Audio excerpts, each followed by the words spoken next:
Hey everybody, welcome back to Worried to Wealthy. Today what we're going to be going over is expense ratios. I think a lot of times expense ratios are often overlooked, but I can tell you right now, if you just watch this video, we will show you on how to save on that and how it really doesn't make a difference as far as better funds don't have better expense ratios. A lot of times a lower expense ratio, the better the fund.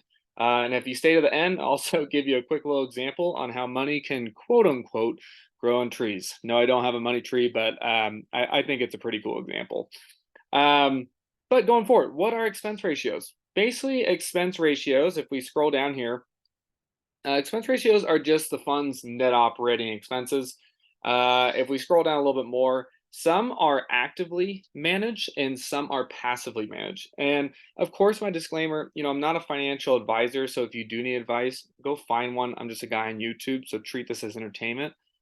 But that being said, I've actually taken a lot of advice from non-financial advisors, and a lot of the advice has actually been pretty good. And one of the things that I've noticed is that, and if you guys haven't seen this, I'll link the video up and to the right about now, so you can watch it afterwards. How passively managed funds beat active advisors and active investors over 30 years, and they beat them 99% of the time. So I'll link that up there. But moving forward, we're talking about expense ratios. All it is just to operate the fund, and that's it.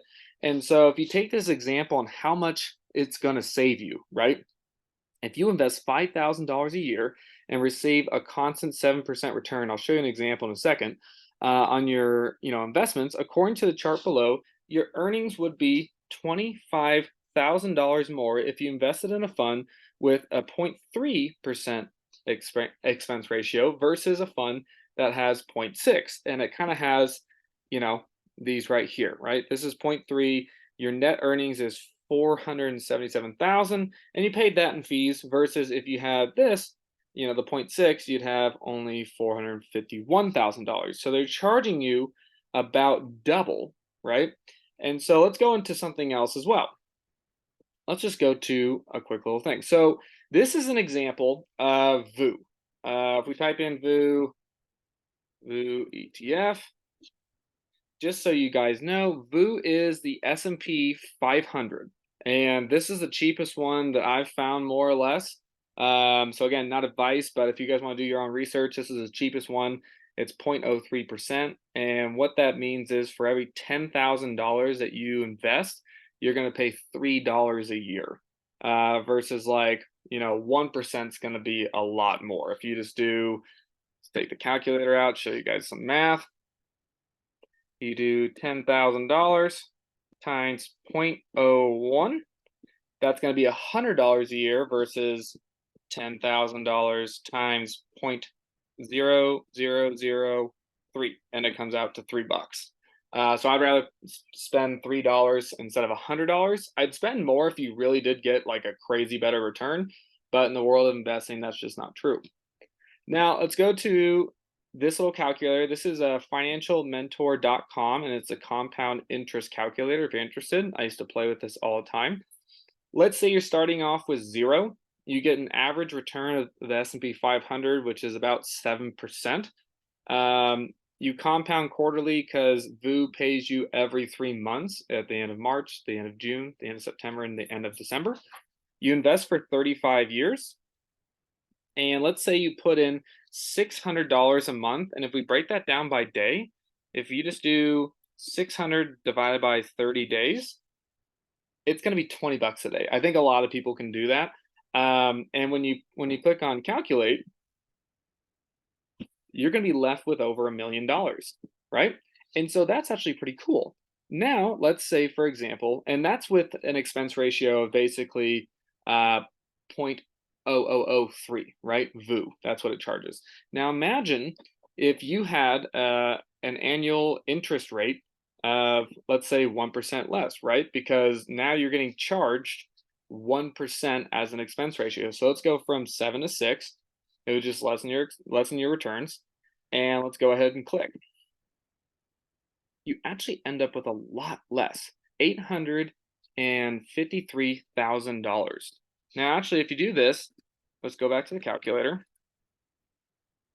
Ah, come on now. So if you go to the calculator, so we ended up with about 1,076,000 minus 853,225. So you end up with $222,000 less, right? That's insane. And then if you divide that by your original amount, 1,076,000, we're just rounding here, and you click enter, that's 20%, almost 21% less money.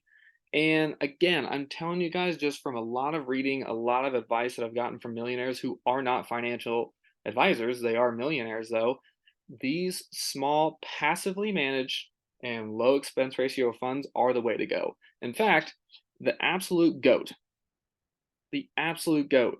If you go back up, Warren Buffett says monkeys could do a good job of investing as Wall Street financial advisors. And as you scroll down, I have it highlighted here. He basically said consistently buy an SP low cost index fund, and that's all you need to do. So the GOAT, the best investor, I would say probably of all time, just says buy an S&P 500 low cost index fund. Notice he mentions that as well, and you'll be well on your way to financial independence. So my other example, how does money grow on trees? Well, if you look at a couple, these are kind of silly, but I think it kind of makes sense. You have this Christmas tree, right? It's $400. It doesn't make you any money. It's not a tree. It's not like a money tree. Money doesn't grow on this tree. In fact, since it's a Christmas tree, you throw it out after a month, right around New Year's or July, if you're depends on where you are. But right, this tree doesn't make you any money, right? And neither does this one, right? It's a Japanese maple tree. It doesn't make you any money at all, but it costs about 170 bucks. That one costs about 400. Well, what if instead of paying for a tree, right, you go ahead like this one, for example, 169 bucks, the BIG ETF price. Instead of buying that tree, you can buy this. So you can buy a share. So this is like a little mini tree, and this thing pays you every single quarter. So yeah, you don't have to do anything. That's the cool thing. You don't have to go outside and plant it. You don't have to go out and water it. You have to make sure if the plant's getting sick or anything and taking care of it. You literally don't have to do anything. This one has an expense ratio of, let's see here, 0.06. So if you take this $10,000 into VIG and you go 0.0006, you pay $6 a year. And so it's the same thing, right? I mean, if you take your $443, you put that bad boy into VU, right? Let's see, how much is VU? Market price is $4.19, so you're a little bit over a share. And you don't have to do anything. You don't have to go out in the backyard. You don't have to pay someone to plant it, or you don't have to go out and do it. You don't have to constantly like put drip systems or sprinklers or go outside and water it all the time. And the cool thing is, this will pay you for the rest of your, as long as you own it, it's going to pay you for the rest of your life. No, it's not going to pay you $400 a month, right? You got to buy more and more trees. I almost think of, you need to have a certain amount of like forests, right? So maybe like $100,000 is one forest, and you just need to figure out how many forests you need, like if you had like a forest like $100,000 worth of pine trees, right? That drops pine cones, and then you have like an apple orchard of $100,000, and you just keep on going. And all these different asset classes are dropping different things that you can use to pay for your lifestyle.